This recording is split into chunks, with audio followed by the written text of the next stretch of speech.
بسم اللہ الرحمن الرحیم۔ السلام علیکم دوستو۔ میسج ٹائپ کر کے گھٹنوں میں منہ دیے وہ پورے دل سے روئی تھی۔ زندگی نے پہلی بار اسے اتنا مجبور کیا تھا۔ کیا کچھ نہیں کر سکتی تھی وہ؟ سب کچھ کرنے کے اختیارات تھے اس کے پاس، مگر ایک چھوٹی سی اس کی غلطی اسے کہاں سے کہاں تک پہنچا سکتی تھی۔ وہ سب کو بتا کر سب کی جان مشکل میں نہیں ڈال سکتی تھی۔ زندگی نے اسے پہلے ہی اتنے کم رشتوں سے نوازا تھا جو اس کے لیے قیمتی تھے۔ اس کی کل کائنات تھے، اگر وہ انہیں بھی گنوا دیتی تو پیچھے کیا رہ جاتا اس کے پاس؟ سب کی زندگیوں کو داؤ پر لگانے سے بہتر اسے اپنی زندگی دان کرنا لگا تھا۔ وہ نہیں جانتی تھی کب کیسے اسے ہیثم ولید خان سے عشق ہو گیا تھا، اور عشق بھی وہ جو مقدر میں وہ چڑا لکھنے لگا تھا۔ لڑائی لڑائی میں پیار کب بھرا، کب میٹھا درد چبھن بنا، اس سارے سفر سے ناواقف تھی وہ۔ مگر جب واقف ہوئی تو اسے اپنے ساتھ ساتھ اس کے احساسات کو بھی وار گئی تھی۔ وہ اس کے سامنے شعلہ بنا بیٹھا تھا۔ جب آج تو اسے لگ رہا تھا گہری کالی آنکھیں اس کو جلا کر بھسم کر دے گئی۔ اتنا قہر بھرا ہوا تھا اس کی آنکھوں میں جو عشق کے شعلے برسا رہی تھیں۔ رات اس نے سوچا تھا، ارادہ بھی کیا تھا کہ وہ سب کچھ اپنے ہائی کو بتا دے گی، مگر پھر ایک خیال ذہن میں بجلی کی طرح گوندا تھا کہ اگر اس نے بتا دیا اور اگر مومن کو پتہ چل گیا تو کیا ہو سکتا ہے؟ کیا وہ زویشہ کو بھی اتنی بے دردی سے مار دے گا جتنی بے دردی سے اس نے باقی سب کو مارا تھا؟ کیونکہ یہ تو کنفرم تھا اسے کہ مومن کو ہر اندر کی بات منٹوں میں پتہ چل جاتی ہے۔ جیسے اس دن اس کو اس بات کا علم ہو گیا تھا کہ وہ اور ڈونا اس کا پیچھا کر رہے ہیں، جیسے اسے اس بات کا بھی علم تھا کہ خودکشی کے بعد زویشہ کس ہاسپٹل میں ایڈمٹ ہے اور کس روم میں ہے۔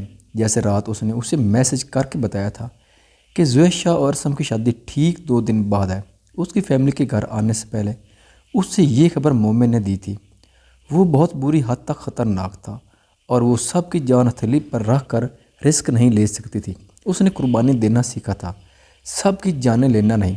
وہ مجھ سے بہت محبت کرتا ہے، اللہ پاک اس کی بہن اس سے بہت محبت کرتی ہے، اور آپ جانتے ہیں محبتیں خالص ہوتی ہیں، بالکل اس شفاف موتی کی طرح جو کسی سیپ کا مقدر بنتا ہے۔ میں وہ سیپ ہوں جس کا شفاف موتی ہیثم ولید خان ہے، زویشہ وہ سیپ ہے جس کا شفاف موتی ارسم سلطان چودھری ہے۔ ہمارے حق میں ایک دوسرے کا دائمی ملن لکھ دیا، آپ کو صدقہ ہے نبیوں کے امام کا، جو وجہ تخلیق کائنات ہے، جو ہم سب کے محبوب ہیں۔ پلیز اللہ پاک، میرا درد میرے وجود میں گھٹ گھٹ کر مر جائے گا اگر وہ میرا نصیب نہ ٹھہرا۔ آپ میری آخری امید ہیں۔ آپ تو پتھر میں بیٹھے کیڑے کو رزق دیتے ہیں، اسے کبھی فراموش نہیں کیا، تو میری داد سے بھی فرما دیں۔ ہچکیوں سے روتے وہ اپنے دعائیں مانگ رہی تھی جب دروازے پر دستک ہوئی تھی۔ یس، اپنے آنسو صاف کرتے اس نے کہا تھا، یہ تمہارا آخری فیصلہ ہے؟ سمیرہ رضاوا نے اندر آتے پوچھا تھا۔ جی۔ اس نے نظریں نہیں اٹھائی تھیں۔ ٹھیک ہے فا، ایشو کے ساتھ ہی میں تمہیں بھی رخصت کروا دوں گی، اور جب اس گھر سے چلے جانا تو واپس مڑ کر نہ دیکھنا، کیونکہ جس وقت تم اس مومن کے ساتھ نکاح کے بندھن میں بند ہوگی اور یہ دہلیز پار کرو گی، اس وقت تمہارا مجھ سے اور اس گھر سے رشتہ ختم۔ ہم تمہیں نہیں جانتے، تم ہمیں نہیں جانتے، انہوں نے کرخت لہجے میں کہا تھا۔ کل سے وہ اس سے بات بھی نہیں کر رہی تھی، سخت ناراض تھی اس سے، اور آج جیسے آفس کے کام نپٹا کر گھر آئیں اور ملازمہ سے پتہ چلا کہ فا کی مایوں کی چیزیں آئی ہیں تو ان کے ماتھے پر کتنے گہرے بال آئے تھے، اور غصے سے وہ اب اس کے روم میں کھڑی اس کا آخری فیصلہ جاننے کی کوشش کر رہی تھی کہ شاید وہ کہہ دے کہ یہ جھوٹ ہے، شاید وہ یہ کہہ دے کہ سب کچھ فریب ہے، جیسا وہ کہیں گی وہ ویسا ہی کرے گی۔ مگر اس نے اپنا فیصلہ سنا دیا تھا اور انہیں گہرا صدمہ ہوا تھا۔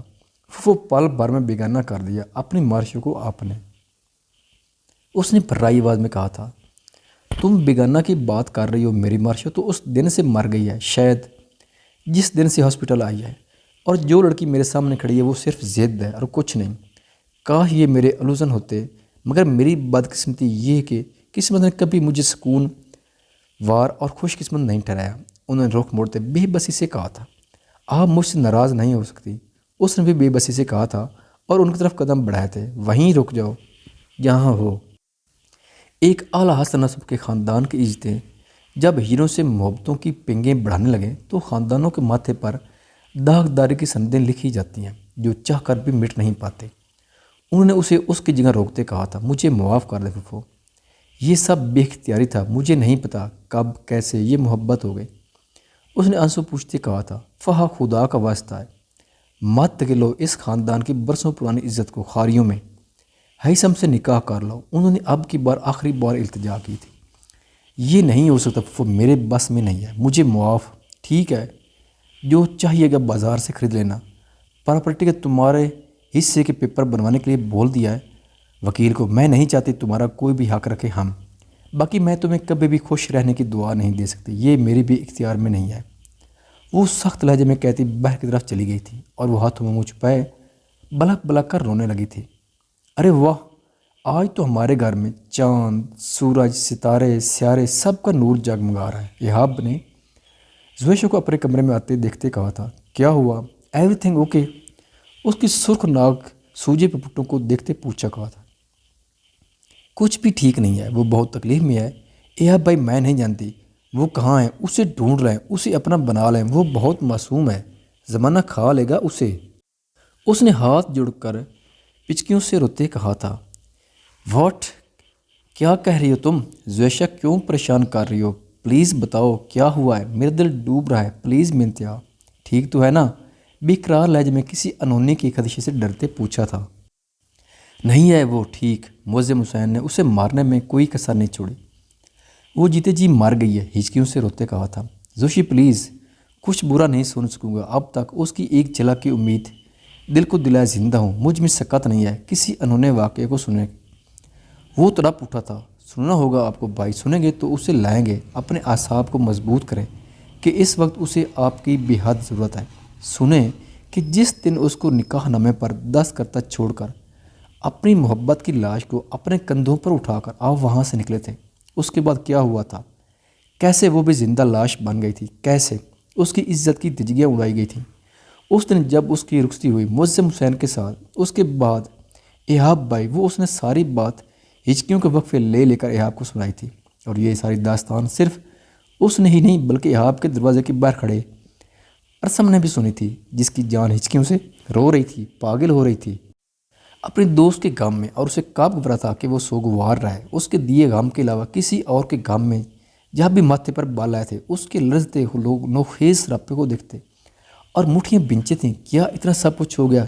اس لیے زوشی وہ ہر لمحہ میرے خواب میں آ کر مجھ سے مدد مانگتی تھی، ہر لمحہ مجھے پکارتی تھی، کہتی تھی ایہاب مجھے بچا لیں، اور میں بس اس جدائی کا نام دے کر سینے سے لگائے بیٹھا رہا، جبکہ وہ تو ایک نہیں کتنی قیامتوں کو جھیل گئی۔ میری معصوم محبت پر کیا کیا نہیں گزرا، اور میں اسے اس بنور میں چھوڑ کر وہاں سے نکل آیا، اپنے غم کو دل سے لگایا، جیتا مرتا رہا، جبکہ وہ تو جیتے جی مر گئی ہے نا۔ نہیں، کیسے سمیٹوں گا اسے میں، کیسے ڈھونڈوں گا اسے میں؟ کچھ ہو گیا اسے تو، کیا اس ظالم دنیا میں اسے کوئی مضبوط صاحبان ملا ہوگا؟ کتنے خدشات اس کے دل میں ابھرے تھے، اور ان سارے خدشات نے اس کے دل کو ہلا دیا تھا۔ کہتے ہیں محبت ادھوری پر سکون نہیں آتا، مگر ادھر تو اس کی محبت پل پل مری تھی، تکلیفیں سہ کر، قیامتیں اوڑھ کر، کیا اسے سکون ملے گا کبھی؟ جس پر سب کچھ بیتا تھا، کیسے اس نے اپنے کردار پر لوگوں کے طعنے تشنے برداشت کیے، یوں کیسے اس نے اپنے ماں باپ کے جنازے دیکھے ہوں گے، ان کو دور ہوتا دیکھا ہوگا خود سے، اور پھر کیسے اس نے اپنے بھائی کے ساتھ اس دنیا کے سمندر میں غوطہ لگا کر جائے پناہ ڈھونڈی ہوگی۔ اس کے دماغ کی نسیں پھٹنے لگی تھی، کتنی معصوم تھیں اس کی آنکھیں، جنہیں پہلی بار جب اس نے دیکھا تھا تو دیکھتا ہی رہ گیا تھا۔ کیسے اس کی محبت نے اپنی معصوم آنکھوں سے قیامت دیکھی ہوگی۔ اس کے دل نے گواہی دی تھی کہ اس کی تکلیف تو کچھ بھی نہیں۔ ایہاب بھائی، آپ مجھ سے وعدہ کریں، پلیز وعدہ کریں مجھ سے کہ آپ اسے لے آئیں گے زندہ سلامت، اور اس معظم سے بدلہ لیں گے، اسے نہیں چھوڑیں گے، آپ وعدہ کریں مجھ سے۔ زویشہ نے اس کے آگے ہاتھ کرتے ضدی لہجے میں روتے کہا تھا، میں وعدہ کرتا ہوں تم سے زویشہ، منتہا ایہاب رنداوا کے ایک ایک آنسو کا حساب دے گا، وہ میں وعدہ کرتا ہوں، کچھ دنوں تک پوری عزت کے ساتھ وہ یہاں میرے کمرے میں میری زندگی میں موجود ہوگی، اور اس کے ہر دکھ کا مداوع ہوگا۔ ایہاب نے پرعزم لہجے میں کہا تھا، مجھ سے وعدہ کریں ایہاب بھائی، آپ یوں رو کر خود کو کمزور نہیں کریں گے، آپ کی منتہا کے دکھ آپ کی طاقت، آپ کا جنون بنیں گے، آپ نہیں روئیں گے، کبھی بھی نہیں روئیں گے۔ اس نے اپنے نرم ہاتھوں سے ایہاب کے آنسو صاف کرتے کہا تھا، اور ارسم کے چہرے پر مسکراہٹ آئی تھی۔ یہ سن کر وہ جو خود ہر وقت روندو اور کمزور بنی رہتی تھی، وہ آج اسے مضبوط بننے کو کہہ رہی تھی، اس کو نہ رونے کا کہہ رہی تھی۔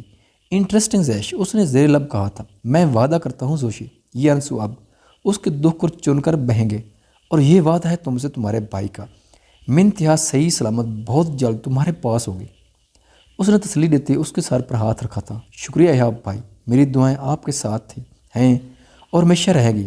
اللہ پاک منتہا اور شیری کا حامی و ناصر ہو، اور اللہ پاک آپ کو فتح دے، آمین۔ دل سے دعا دیتے وہ اس کے کمرے سے نکلی تھی۔ بہت دیر ہو گئی تھی اسے، اور اب اسے جلد سے جلد گھر جانا تھا، مگر جیسے ہی اس کے روم سے نکلی تھی، سامنے کھڑے ارسم کو دیکھ کر اس کی جان فنا ہوئی تھی۔ جسم مزید کانپنے لگا تھا اور رنگ پیلا پڑا تھا منٹوں میں۔ اتنا خوف تھا کہ اس کو اگنور کر کے آگے بھی نہیں بڑھ پا رہی تھی، مگر اگلے ہی لمحے خود کو مضبوط کرتے قدم اٹھایا ہی تھا کہ اپنی کلائی کو اس کی مضبوط گرفت میں پایا تھا۔ اس سے پہلے کہ وہ کچھ کہتی یا کلائی چھڑواتی، اپنی بجلی کی تیزی کی طرح وہ اسے لیے اپنے کمرے میں گھسا تھا اور روم کو لاک کیا تھا۔ پلیز مجھے جاننے دے، کانپتے وجود کی طرح اس کے لفظ بھی کانپے تھے۔ کیا ہوا میرا بیبی، ڈر رہا ہے مجھ سے؟ ابھی تو ایہاب کو سمجھایا جا رہا تھا کہ مضبوط بننا ہے اور رونا نہیں ہے، اور اب خود انٹرسٹنگ زیش، ویری انٹرسٹنگ، اس کے کندھوں پر اپنے مضبوط ہاتھوں کا بوجھ ڈالتے کہا تھا، بالکل اس کے پیچھے کھڑے ہو کر۔ تو اب منتہا کو ایہاب بھائی سے ملنے نہیں دیں گے؟ آنکھیں منٹوں میں پانی سے بھری تھیں۔ اپنے ذہن کے مطابق اس نے اپنی ہی بات سوچی تھی کہ شاید ارسم ان کی باتیں سن کر منتہا پر بھی ظلم اٹھائے گا اور اسے بھی نہیں ملنے دے گا ایہاب سے۔ ہم کہہ سکتی ہو، جب تم کسی کے غم میں خود کو ہلکان کر سکتی ہو تو میں بھی کچھ بھی کر سکتا ہوں۔ اس کی الگ ہی منطق پر وہ حیران ہوا تھا۔ مجھ پر غصہ کر لے، ظلم کر لے، مگر پلیز، ایہاب بھائی بہت محبت کرتے ہیں منتہا سے، اور وہ بہت دکھ میں ہے۔ پلیز، میں ہاتھ جوڑتی ہوں، آپ انہیں کچھ مت کہنا، آپ جیسا کہیں گے میں ویسا کروں گی۔ پلیز ان دونوں کو کچھ مت کہنا۔ اس کا دل تڑپا تھا ارسم کی بات پر۔ جب بھی منت کی تھی اس نے، پیار کرو گی مجھ سے؟ اس کے کانتوں سے اس کی شال اتار کر بیڈ پر پھینکی تھی اس نے، پھر اس کا دوپٹہ اتار کر بھی پھینکا تھا۔ گہری نظروں سے دیکھتے اس نے کہا تھا کہ اسے جو ہلکے گلابی سوٹ میں، سفید رنگت میں، سادگی میں بھی غضب ڈال رہی تھی۔ پتلی بے داغ گردن، گلابی ہونٹ اسے ہر لمحہ بہکا رہے تھے۔ میرا دوپٹہ، شش، ابھی تو تم نے کہا جو کہوں گی کرو گی، تو چلو پیار کرو مجھے۔ اس نے گمبھیر لہجے میں اس کے کان کے پاس چمکتے سرگوشی کی تھی کہ وہ اس کے چوڑے سینے سے اپنی پشت لگتے 2 قدم دور ہوئی تھی اس سے۔ ہمت کیسی ہوئی تمہاری؟ پاس ہوں نا میں تو دور کیوں؟ کڑے تیوروں سے اس کی کمر پر ہاتھ رکھے اپنی پوری گرفت سے جکڑا تھا اسے۔ لا حول ولا قوت الا باللہ۔ واٹ؟ کیا پڑھ رہی ہو یہ؟ اسے زیر لب پڑھتے دیکھ اس کے ماتھے پر بال رہے تھے۔ فوں، واٹ نانسنس، کیا کر رہی ہو پاگل لڑکی یہ؟ ارسم کو اس کی دماغی حالت پر شک ہوا تھا، جواباً جو اب اس پر پھونکے مار رہی تھی۔ مام، مجھے پتہ ہے آپ انسان نہیں ہیں، آپ خون پیتے ہیں، کوئی جناتی مخلوق ہیں آپ۔ مجھے چھوڑ دیں پلیز، میں کسی کو نہیں بتاؤں گی کہ آپ جن ہیں۔ روتے ہوئے کمر پر ہاتھ رکھے اس کے ہاتھوں کو اپنی کمر سے ہٹانے کی کوشش کرتے کہا تھا، اور اس کے غصے کو مزید ہوا دے گئی تھی۔ یہ پہلی بات تھا کہ کوئی لڑکی اتنی ہمت کر گئی تھی کہ وہ ارسم سلطان چودھری کو جن کہہ گئی تھی، وہ بھی اس کی پناہوں میں آ کر، اور اس پر عید کا وید کر کے پھونکے بھی مار گئی تھی اپنی حفاظت کے لیے۔ تم اپنے دماغ کا کم استعمال کیا کرو، گردن چٹکھا دوں گا تمہاری۔ ریڈ کلس جن ہوگا تمہارا، وہ 2 ٹکے کا بیربل۔ اس نے غصے سے کہا تھا۔ نہیں سیم، مجھے اس کے پاس نہیں جانا، پلیز مجھے بچا لیں پلیز۔ اس کا نام سنتے خوف سے تھر تھر کانپنے لگی تھی وہ، اور منٹ سے پہلے پوری شدت سے اس گلے لگ کر پیچھے سے اس کی شرٹ کو مٹھیوں میں مضبوطی سے جکڑا تھا، جیسے بیربل ابھی اسے وہاں سے لے جائے گا۔ زیش، کوئی نہیں ہے یہاں، میں ہوں، بس آر یو اوکے؟ اس کے روتے میں مزید روانگی دیکھ اور اپنی پناہوں میں مضبوطی سے خود کو پکڑے دیکھ اسے وہ پریشان ہوا تھا اس کی حالت پر۔ نہیں، وہ کہیں بھی کبھی بھی آ جاتا ہے، میری نیک پر ہارٹ کرتا ہے۔ Lips, what? دماغ سیٹ ہے تمہارا؟ کیا بکواس کر رہی ہو؟ وہ تمہیں کس کرتا ہے؟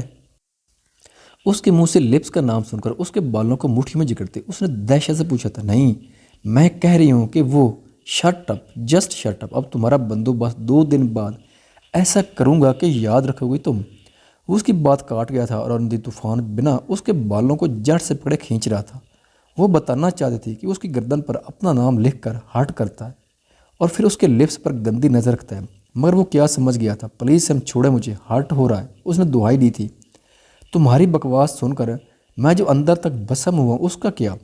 کرخت لہجے میں بولا تھا وہ، اور بالوں پر گرفت ابھی بھی نہیں چھوڑی تھی۔ میرے کہنے کا مطلب تھا کہ وہ گندی نظر رکھتا ہے میرے لپس پر، میرے وجود پر۔